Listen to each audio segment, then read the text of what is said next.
حضرت نوح علیہ السلام اور ان کی قوم کے حالات بیان ہوئے کہ نوح علیہ السلام نے جب اپنی قوم کو توحید کی دعوت دی اور انکار پر عذاب الہی سے ڈرایا تو قوم کے سرداروں نے ان سے کہا، بھلا کیا کہا؟ کہنے لگے آپ تو ہم جیسے بشر ہیں، تو ہماری طرح ہی ہیں آپ، اور آپ کے پیروکار پسماندہ یعنی غریب لوگ ہیں اور کم عقل لوگ ہیں۔ ہماری رائے میں آپ کو معاذ اللہ ہم پر کوئی فضیلت حاصل نہیں، بلکہ معاذ اللہ ثم معاذ اللہ۔ کہنے لگے آپ تو جھوٹے ہیں، اللہ کے نبی کو کہہ رہے ہیں معاذ اللہ، استغفر اللہ۔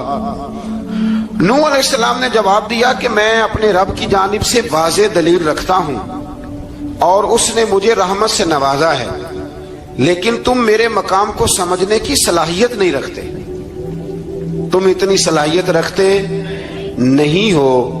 اور پھر ارشاد فرمایا کہ میں تم سے دعوت حق کے صلے میں کسی اجر کا طلبگار نہیں ہوں، اور نہ ہی میں اہل ایمان کو اپنے پاس سے دھتکارنے والا ہوں، اور میں نے یہ دعویٰ بھی نہیں کیا کہ میرے پاس اللہ کے خزانے ہیں، اور نہ میں از خود غیب جاننے والا ہوں، اور نہ ہی میں یہ کہتا ہوں کہ میں فرشتہ ہوں، نہ میں یہ کہتا ہوں کہ جن لوگوں کو تم اپنی نظروں میں حقیر جانتے ہو اللہ انہیں خیر سے نہیں نوازے گا۔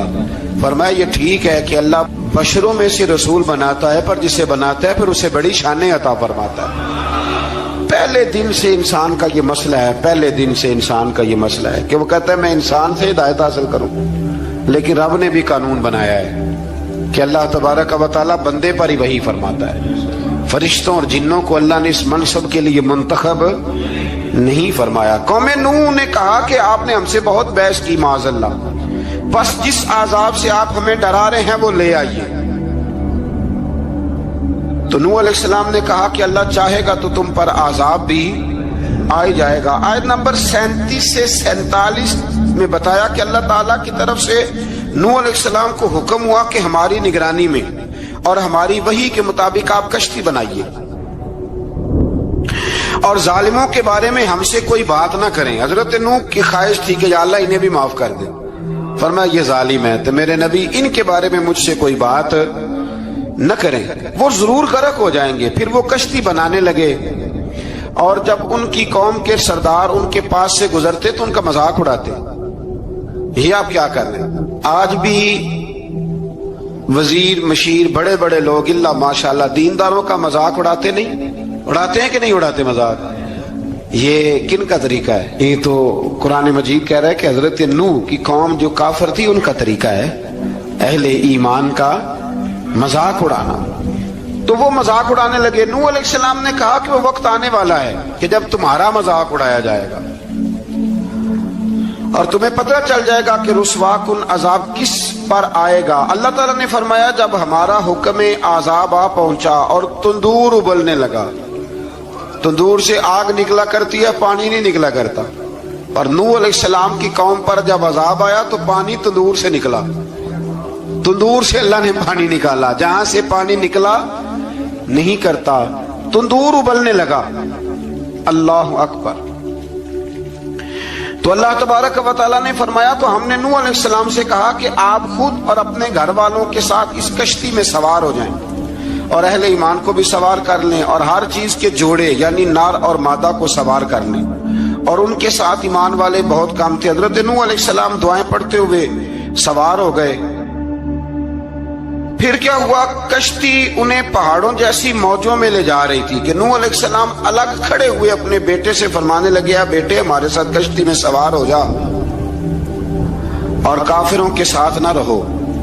اس نے یعنی نوح علیہ السلام کے بیٹے نے کہا کہ میں آپ کے ساتھ نہیں بیٹھوں گا، ابھی کوئی پہاڑ آئے گا تو میں پہاڑ کی پناہ لے لوں گا۔ اگر کسی نیک آدمی کا بیٹا کبھی غلط نکل آئے تو اس کا مطلب یہ نہیں کہ اس نے تربیت ٹھیک نہیں کی، ہاں یہ اعتراض چھوڑ دیں، اس لیے کہ نوح علیہ السلام کا بیٹا کافر ہو گیا۔ اور جب سیلاب نظر آیا تو اس سے کہا کہ آجا سوار ہو جا، تو کہنے لگا میں نہیں بیٹھوں گا، میں تو کسی پہاڑ کی پناہ لے لوں گا اور میں اس کے اندر چھپ جاؤں گا اور وہ پہاڑ مجھے پانی سے بچا لے گا۔ نوح علیہ السلام نے کہا آج اللہ کے حکم کے سوا کوئی بچانے والا نہیں ہے سوائے اس کے جس پر اللہ رحم فرمائے۔ پھر ان دونوں کے درمیان موج حائل ہو گئی، ایسے ایک موج اٹھی اور حضرت نوح کا بیٹا ڈوب گیا۔ اور جب حضرت نوح کا بیٹا ڈوبا، اللہ کی طرف سے حکم ہوا اے زمین اپنا پانی نگل لے، اے آسمان تھم جا، پانی خشک ہو گیا، اللہ کا فیصلہ نافذ ہو گیا اور کشتی کوہ جودی پر ٹھہر گئی۔ نوح علیہ السلام نے اللہ سے التجا کی، کیا میرے پروردگار میرا بیٹا اور میرے اہل سے ہے، اور تیرا وعدہ سچا ہے کہ تم میرے اہل کو بچا لے گا۔ اللہ نے فرمایا نوح وہ آپ کے اہل میں سے ہے ہی نہیں، وہ آپ کے اہل میں سے ہے ہی نہیں۔ اہل میں سے وہ ہوگا جو آپ کے طریقے پہ چلے گا، جو طریقے پہ نہ چلے وہ نسل میں سے ہے ہی نہیں، وہ ختم ہو گئی بات۔ اللہ اکبر۔ اس کے اعمال ٹھیک نہیں، جس بات کی حقیقت کا آپ کو معلوم نہ ہو اس کے بارے میں سوال نہ کریں۔ تو نوح علیہ السلام نے اللہ تعالیٰ سے اپنی اس اجتہادی خطا پر مغفرت اور رحم کی دعا کی۔ پھر طوفان نوح تھم جانے کے بعد وہ سلامتی کے ساتھ اتر گئے۔ اجتہادی خطا، میں نے ایک لفظ بولا ہے، یہ اجتہادی خطا کا مطلب یہ ہے کہ بعض اوقات انبیاء سے ایسی باتیں سرزد ہو جاتی ہیں کہ جو تعلیم امت کے لیے ضروری ہوتی ہیں، تاکہ لوگوں کو پتہ چل جائے کہ اللہ کی بارگاہ میں توبہ کیسے کرنی۔ اگر وہ لوگ توبہ نہ کرتے تو ہمیں توبہ کے طریقے سمجھ میں، یعنی ان سے اجتہادی خطا ہو گئی، کہنے میں کرنے میں کوئی ایسی بات ہو گئی جو بظاہر اللہ تعالیٰ کی رضا والی، تو فوراً معافی مانگ لیتے تھے۔ لیکن اب امتی اٹھ کے کہے کہ نبی گناہ گار ہے معاذ اللہ۔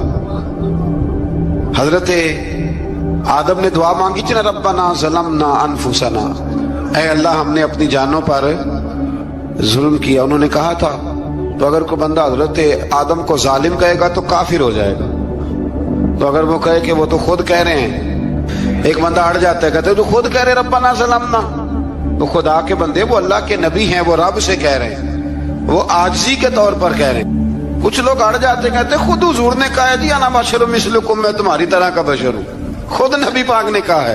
تو عجیب بیوقوف بندے ہو، نبی کریم تو کہہ سکتے ہیں پر امتی اٹھ کے نہیں کہہ سکتا۔ اس نے تو کہنا ہے وہ حبیب اللہ ہے، اس نے تو کہنا ہے وہ قیامت میں شفاعت کرنے والے ہیں، امتی نے تو کہنا ہے وہ سارے نبیوں کے سردار ہیں، وہ امام الانبیاء ہیں۔ امتی وہ لفظ ادا کرے گا جو اس کے بنتے ہیں۔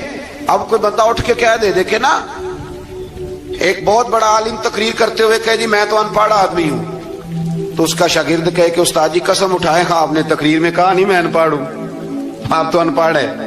تو یہ بات ادب ہے کہ بے ادبی ہے؟ چلیں اس سے آگے چلتے ہیں، یہ بھی ذرا مشکل سے سمجھ میں آئے گی۔ ایک اور بات جو جلدی سمجھ میں آ جائے گی، ایم این اے جب اعلان کرتا ہے، تقریر کرتا ہے، الیکشن لڑتا ہے، تو کہتا نہیں میں قوم کا خادم ہوں، کہتے ہیں نا کہ میں قوم کا خادم سے آپ کیا کچھ کراتے ہو؟ سارے کام کراتے ہیں نا۔ خادم کو بندہ یہ بھی کہہ لیتا ہے کہ جھاڑو دے دے گلی میں، کہتے ہو کہ نہیں کہتے؟ تو اس نے بھی تو سپیکر میں کہا میں خادم ہوں، کہو اس سے کہ جھاڑو دے گلی میں آ کے، پھر پتہ کیا حال ہوگا؟ جھاڑو تو نہیں آئے گا اور ہو سکتا ہے کچھ ہے آ جائے۔ تو اس لیے اب کوئی بندہ کہے جی انہوں نے خود کہا، تو ایک کچھ پوری جماعت ہے لوگوں کی جو بات کو سمجھتی نہیں، کہتے ہیں خود کہا میں بشر ہوں، انہوں نے خود کہا میں غیب نہیں جانتا، انہوں نے خود کہا میرے پاس خزانہ کوئی نہیں، انہوں نے خود کہا میرے پاس کوئی شے نہیں۔ تو اس لیے آپ سمجھیں کسی کے لفظوں پر اگر آپ گرا لگا کے بیٹھیں گے تو پھر اس سے بے ادبی ہوگی۔ تو نوح علیہ السلام نے اللہ سے اپنی اجتہادی خطا کی معافی مانگی۔ اب حضرت نوح کو کوئی خطا کار کہے گا تو بہت بڑا مجرم بن جائے گا، اس لیے کہ وہ اللہ کے نبی ہیں۔ آیت نمبر 50 میں قوم عاد کا ذکر ہے، اور ان کی طرف دعوت توحید دینے کے لیے اللہ تعالیٰ نے حضرت ہود علیہ السلام کو بھیجا۔ ہود علیہ السلام نے قوم سے کہا کہ میں تم سے کسی چیز کا اجر طلب نہیں کروں گا، میرا اجر میرے اللہ کی بارگاہ میں ہے، بس تم اپنے رب سے بخشش مانگو، پھر اس کی بارگاہ میں توبہ کرو، اللہ تعالیٰ تم پر موسلا دھار بارش برسائے گا اور تمہاری قوت میں اضافہ فرمائے گا۔ قوم عاد نے دعوت حق کو رد کیا اور ایمان نہ لائے، بلکہ ہود علیہ السلام پر طنز کیا۔ وہ کہنے لگے کہ ہمارے تو معبودوں نے، ہمارے بتوں نے معاذ اللہ آپ کو پاگل بنا دیا ہے، آپ کو مجنون بنا دیا ہے۔ الٹا حضرت ہود کو کہنے لگے اس لیے آپ ایسی باتیں کرتے ہیں۔ ہود علیہ السلام نے کہا میں اللہ کو گواہ بناتا ہوں اور تم بھی گواہ رہنا کہ میں تمہارے شرک سے بری ہوں اور میں اللہ پر توکل کرتا ہوں اور میں نے رسالت کا حق ادا کر دیا ہے۔ آیت نمبر 58 میں اللہ تعالیٰ نے فرمایا جب ہمارے عذاب کا وقت آ گیا تو ہم نے اپنی رحمت سے ہود اور ان کے ساتھ مومنوں کو نجات عطا کی۔ قوم عاد نے اللہ کی نشانیاں اور رسولوں کو جھٹلایا اور دنیا اور آخرت میں لعنت کے حقدار ہوئے۔ آیت نمبر 61 میں پھر سے حضرت صالح علیہ السلام اور ان کی قوم سمود کے حالات کو بیان کیا گیا ہے۔ حضرت صالح نے کہا ہے میری قوم اللہ وحدہ لا شریک کی عبادت کرو، اس سے بخشش طلب کرو، اس کی بارگاہ میں توبہ کرو، اس نے تمہیں زمین سے پیدا کیا ہے، اس پر آباد کیا ہے۔ جواب دیا ہے صالح ہمارے آباء و اجداد کے معبودوں کی عبادت کو روکنے سے پہلے ہمیں آپ سے بڑی امیدیں تھیں، اور اب آپ ہمیں روکنے لگ گئے ہیں باپ دادا کے دین سے، لیکن اب ہمیں آپ کی دعوت کے بارے میں شکوک ہیں۔ صالح علیہ السلام نے اپنی قوم سے کہا کہ یہ اللہ کی اونٹنی ہے اور یہ تمہارے لیے نشانی ہے، اسے چرنے کے لیے آزاد چھوڑ دو اور اسے تکلیف نہ دینا۔ اللہ اکبر، ورنہ تمہیں عذاب پہنچے گا۔ انہوں نے اونٹنی کی کونچیں کاٹ ڈالی۔ صالح علیہ السلام نے کہا تم صرف 3 دن اپنے گھروں میں مزے اٹھا لو، 3 دن، پھر اللہ کا یقینی عذاب آئے گا۔ پھر ایک چنگاڑ نے ان کو آ دبوچا، وہ اپنے گھروں میں گھٹنوں کے بل اوندے پڑے رہ گئے۔ صرف صالح علیہ السلام ان کے ساتھ اہل ایمان اس عذاب سے بچے۔ یہ 3 قوموں کا ذکر ہو گیا، نوح علیہ السلام کی قوم کا بھی، ہود علیہ السلام کی قوم کا بھی، اور حضرت صالح علیہ۔ آگے اللہ تبارک و تعالیٰ نے آیت نمبر 69 میں اس بات کا بیان فرمایا کہ حضرت ابراہیم علیہ السلام کے پاس فرشتے بشری شکل میں آئے، انسانی شکل۔ انہوں نے اجنبی مہمانوں کے لیے بچڑے کا بھنا ہوا گوشت تیار کرایا۔ آپ یقین کریں کچھ باتیں لوگ ایسی بیان کرتے ہیں کہ جن کو نہ سن کے بندے کا دل کرتا ہے کہ اس بندے کو بتائیں کہ یار یہاں تو دین سارا پڑھ۔ ایک صاحب مجھے کہنے لگے جی میں ایک پیر صاحب کے پاس گیا تھا تو بڑی مرغن غذائیں تھی، انہوں نے میری بڑی خدمت کی پر مجھے نہیں اچھا لگا، پیروں کو چاہیے سادی روٹی رکھیں۔ میں کہتا ہوں پیراں واسطے لسٹ بنا خواہ انہوں نے کس طرح نہ ہونا چاہیے۔ یہ بہت بڑی مصیبت ہے، اگر آپ سادہ کھانا کھلا دیں تب بھی اعتراض ہے، اچھا کھلا دیں کہنے رولا ہے کوئی پیر چوکھے مالدار، دونوں طرف سے مسئلہ۔ تو کہنے لگا جی نہیں پیروں کا کیا کام ہے، وہ کڑائیاں اور وہ سارے۔ تو پھر میں نے انہیں کہا کہ آپ اس طرح کریں، گھر جا کے نا تو 12ویں سپارے کی تلاوت کریں۔ حضرت ابراہیم نے اپنے مہمانوں کے لیے بھنا ہوا کھانا تیار فرمایا تھا۔ تو آپ کیا کہیں گے کہ حضرت ابراہیم درویش نہیں تھے؟ عجیب بات ہے بھائی، آپ ہر بات میں اڑ جاتے ہیں۔ دین ہم نے وہ لینا ہے جو اللہ کا قرآن ہمیں دیتا ہے اور رسول اللہ کی حدیث ہمیں دیتی ہے۔ جب انہوں نے دیکھا کہ مہمان کھانے کی طرف ہاتھ نہیں بڑھا رہے تو ان کو ڈر محسوس ہوا۔ حضرت ابراہیم کو فرشتوں نے کہا کہ ہمیں قوم لوط علیہ السلام کے عذاب کے لیے بھیجا گیا ہے۔ حضرت ابراہیم کی بیوی کھڑی تھی، اس پر وہ مسکرائیں تو فرشتوں نے اللہ کی طرف سے انہیں حضرت اسحاق علیہ السلام اور اس کے بعد حضرت یعقوب علیہ السلام کی بشارت عطا۔ اسحاق علیہ السلام حضرت ابراہیم کے بیٹے ہیں اور یعقوب علیہ السلام پوتے ہیں، اور یعقوب علیہ السلام کے بیٹے یوسف علیہ السلام۔ ہاں اللہ اگر چاہے تو 7 نسلوں میں نبوت رکھ دیتا ہے اگر اس کی منشا ہو۔ تو حضرت یعقوب کی بشارت دی۔ انہوں نے حیرت سے کہا کہ ہم دونوں میاں بیوی تو بوڑھے ہیں، اس عمر میں اولاد کیسے ہوگی؟ تو فرشتوں نے جواب دیا اے ابراہیم کے گھر والوں، تم پر اللہ کی رحمتیں اور برکتیں ہوں، اللہ کی قدرت پر تمہیں کیوں تعجب ہے؟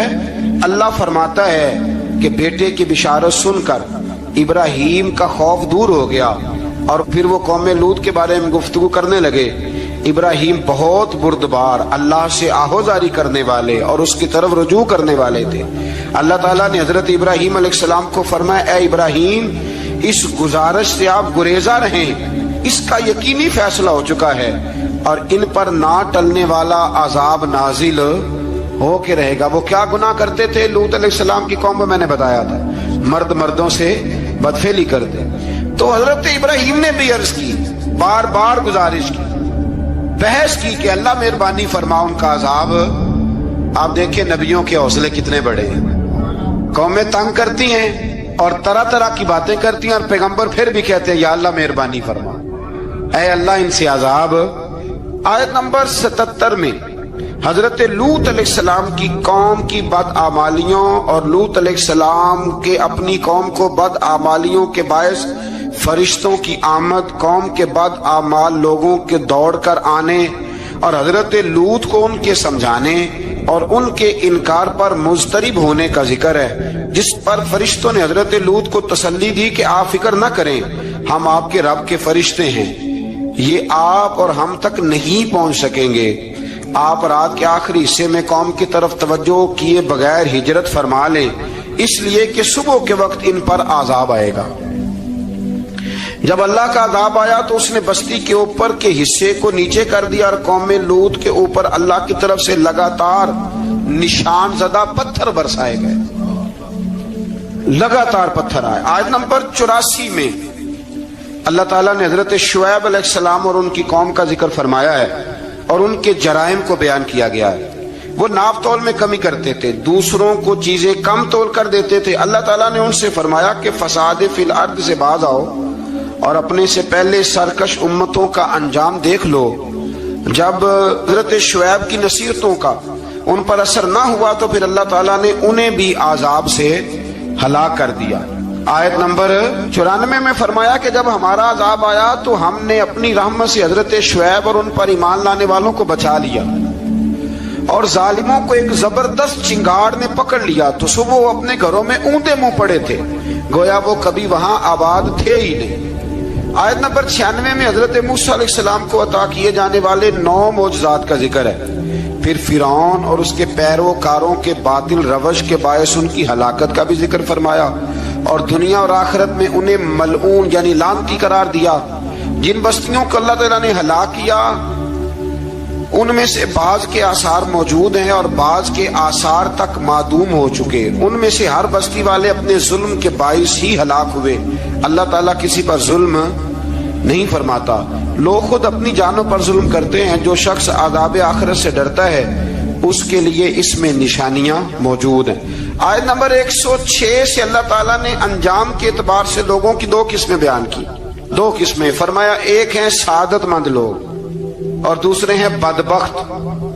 فرمایا بدبختوں کا ٹھکانہ جہنم ہے جس میں وہ ہمیشہ رہیں گے، اور نیک بختوں کا ٹھکانہ جنت ہے، وہ ہمیشہ اسی میں رہیں گے، اور ان کے لیے اللہ کی طرف سے نا ختم ہونے والی عطائیں۔ آیت نمبر 110 میں حضور صلی اللہ علیہ وسلم کو تسلی دی گئی کہ جس طرح یہ لوگ قرآن کے بارے میں اختلاف کرتے ہیں، اسی طرح قوم موسیٰ نے تورات کے بارے میں بھی اختلاف کیا تھا، اور اللہ نے ان کے اعمال کا پورا بدلہ انہیں دیا۔ آیت نمبر 112 سے سرکشی کو چھوڑ کر احکامات دین پر استقامت اختیار کرنے اور ظالموں کے ساتھ میل جول رکھنے سے بچنے کا حکم دیا گیا ہے، اور فرمایا کہ ظالموں سے میل جول کا انجام دوزخ کی آگ ہے۔ ہم لوگ نہ شکوہ کرتے ہیں، کسی حکومت کو بنے ہوئے 6 مہینے گزرتے ہیں تو شکوہ شروع ہو جاتا ہے، حالانکہ وہ خود تو نہیں نہ بنتے، ان کو کوئی بنانے والا ہے۔ تو ظالم کا جو مددگار ہوتا ہے وہ بھی ظالم ہوتا ہے، اس لیے احتیاط کریں۔ اور یہ صرف سیاستدانوں کی بات نہیں، دنیا کے ہر معاملے میں آپ غور کریں کہ آپ کسی ظالم کے مددگار تو نہیں۔ اللہ تعالی ہمیں حق پر استقامت عطا فرمائے۔ آیت نمبر 114 میں دن کے دونوں طرفوں میں اور ابتدائی رات کے کچھ حصے میں اللہ تعالیٰ نے نماز قائم کرنے کا حکم دیا ہے، رات کے کچھ حصے میں بھی نماز پڑھنی چاہیے، اور یہ بھی بتایا کہ بے شک نیکیاں گناہوں کو مٹا دیتی ہیں، اور یہ نصیحت قبول کرنے والوں کے لیے نصیحت ہے۔ آیت نمبر 120 میں اللہ تعالیٰ نے فرمایا کہ ہم آپ صلی اللہ علیہ وسلم کو رسولوں کی تمام خبریں آپ کے دل کی تسکین اور تقویت کے لیے بیان کرتے ہیں، اور ان میں مومنوں کے لیے نصیحت اور عبرت ہے کہ ان ساری باتوں سے عبرت پکڑ لو۔ بچہ صرف وہی جو اللہ کے نبیوں کے طریقے پہ چلا اور نبیوں کے ساتھ رہا، باقی بچ سکے نہیں۔ اللہ تعالیٰ کی طرف سے توحید و رسالت اور وقوع قیامت کے دلائل بھی ہیں۔ آیت نمبر 123 میں فرمایا کہ آسمانوں اور زمینوں میں سب غیب اللہ ہی کے ساتھ مختص ہیں، اور ہر کام اسی کی طرف لوٹایا جاتا ہے۔ آپ اسی کی عبادت کیجئے، اسی پر توکل کیجئے، اور آپ کا رب لوگوں کے اعمال سے غافل نہیں ہے۔ اسی بارے میں نا آگے سورۃ یوسف شروع ہو رہی ہے، اس کو اللہ تعالیٰ نے کہا ہے کہ یہ بڑا پیارا قصہ ہے، احسن القصص کا، قصوں میں سونا قصہ۔ تو یہ کچھ 12ویں پارے میں اور کچھ 13ویں پارے میں ہے۔ میں نے یہ ارادہ کیا ہے کہ یہ ایک ہی دن پوری بیان کی جائے۔ قوم سبت کا ذکر فرمایا اللہ نے، ہفتے والے دن کچھ لوگ نافرمانی کرتے، ہمارے بھی ہیلے بہانے ہیں نا آج کل کاروبار میں، تو اسی